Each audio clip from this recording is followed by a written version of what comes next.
Umuugong ang usap-usapan ng panibagong pagpapalit ng liderato sa Senado sa gitna ng issue ng impeachment laban kay Vice President Sara Duterte. Ang sagot dyan ng ilang senadora sa pagtutok ni Mav Gonzales.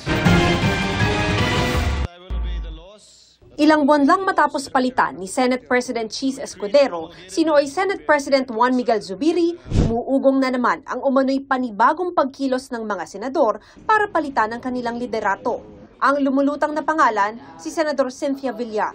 Pero sabi niya, a strong message to international community that the Philippines is...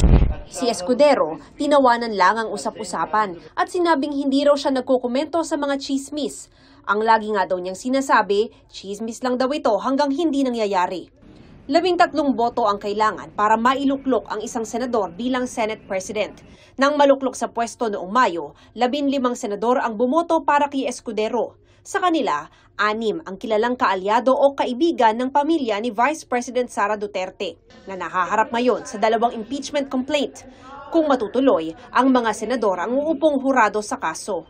Ang sabi ni Senador Bato de la Rosa, walang nangungumbinsi sa kanya na palitan si Escudero. Pero kung si Senador Cynthia Villar daw ang ipapalit, kung si Senador Villar, automatic kasama kung totoo yan.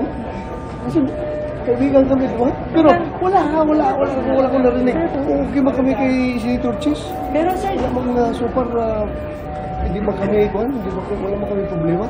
sabi naman ni Senate President Pro Tempore Jinggoy Estrada, chismis lang ang napapag-usapang kusa sa Senado. Mainam nga daw na manatiling Senate President si Escudero sakaling matuloy ang impeachment case sa bise. Kung sakasakaling umakyat yung impeachment dito sa atin, at least abogado yung represent. Para sa GMA Integrated News, Mav Gonzales, nakatutok, 24 oras.